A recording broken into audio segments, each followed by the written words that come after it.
There is a worldwide movement underway to label anyone that supports freedom a terrorist. Democrats concocted the shameful propaganda campaign in the days following the January 6th security breach at the Capitol. Their fellow leftists across the globe quickly followed suit, and there is no sign of this letting up. In fact, Joe Biden's Department of Homeland Security is doubling down on the defamation of conservatives. It just issued a new bulletin spelling out what it is calling, that DHS calls, a heightened threat environment. Here's what they say is driving this heightened threat environment. You ready for this? An online environment filled with false or misleading narratives and conspiracy theories. Mis, dis, and malinformation, the agency calls it. Give me a break. The real mis, dis, and malinformation comes from this administration. They believe if they can label us, all of you, as terrorists, well, then they can scare the masses into running away from all of us, away from the Republican Party, away from embracing freedom and being associated with patriots willing to sacrifice everything in freedom's name. The miscalculation of that, most of America isn't buying, right? That's their miscalculation, that we are not buying what the Democrats are spewing. According to the intelligence community, terrorism from white supremacy is the most lethal threat to the homeland today. Not ISIS, not Al-Qaeda, white supremacists. The whole domestic terror movement, the domestic violent extremism movement is really based on two pillars: hate, race and ethnic-based hate, and that will throw in white nationalism there.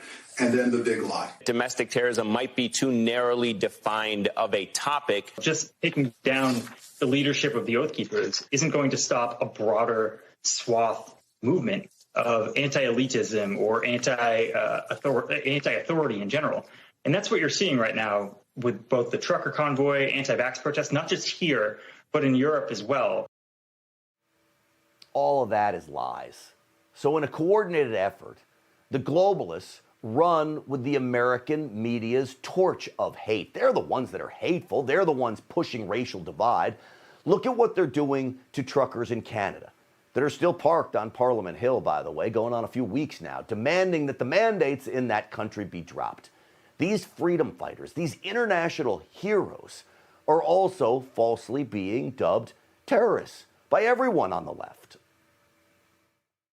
Sedition, insurrection, a threat to democracy. This city is under siege. They are now calling it an occupation. Alarming situation there in Ottawa. The police chief is calling it a nationwide insurrection driven by madness. I've heard there's QAnon supporters in the crowd. We've seen swastikas. We've seen the Confederate flag. We've seen flags with Justin Trudeau, our prime minister, in a noose. Lots of Donald Trump flags as well. It's a cult.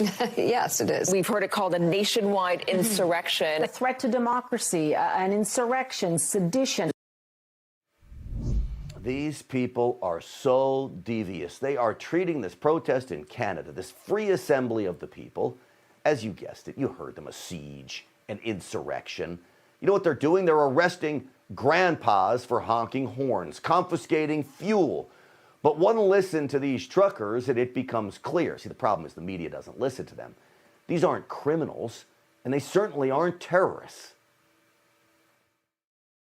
They're calling us terrorists. They're calling us nationalist extremists.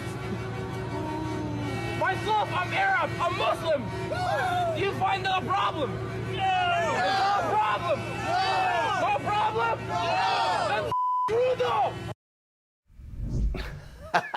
Trudeau, take that.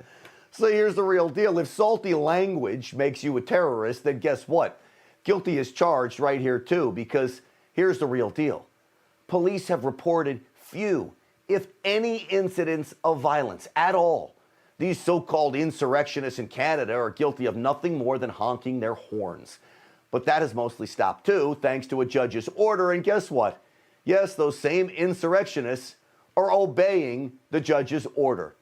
Now travel across the globe, all the way to Australia, where strong China virus mandate dissenters are fed up as well and speaking out. We you what, fellas, never ever quit. Never, ever. Yeah. Okay? Because even though I've got crooked legs a bit, I'm still walking and I'm still fighting. And it's like a one eye. I never quit and never live by fear. Hold the line. Hold the line. Hold the line. I love that guy. Angry, patriotic citizens across the globe. That's what he is. Just wants his country back. He wants his life back in Australia. So those Australians, like the truckers in Canada, like all of us here in the United States, they too are being dubbed terrorists and domestic extremists. Watch this from the Australian media.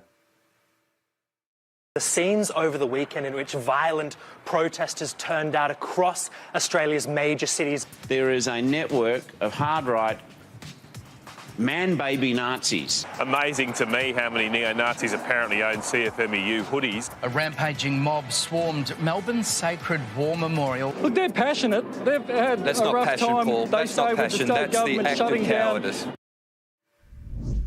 I'm telling you, folks, this is a coordinated effort among leftists, among globalists, working together to besmirch the good name of freedom lovers across Earth. Which brings us back to that Biden Homeland Security threat assessment released this week. Not once, by the way, does it mention Muslim extremism or jihad, a real threat to our safety, but instead it blames this for the dangers we now face. The quote, proliferation of false or misleading narratives which sow discord or undermine public trust in U.S. government institutions. So that one line, folks, that one line is directed at you and it's directed at me. You know what has all these governments so scared from Canada, Australia, the United States, beyond? It's that the information we, quote, proliferate isn't false at all. We offer evidence and encourage all of you, everyone in fact, to simply think for yourself. You see, that's the real danger the left faces. Free thinkers. Now, I will admit to undermining public trust in U.S. government institutions because I do not trust this government. I do not trust Joe Biden. I do not trust the deep state running it or the entrenched career bureaucrat elites running our, quote, institutions. And none of you should either. Grant Stinchfield is on Newsmax every night, fighting for the America First agenda.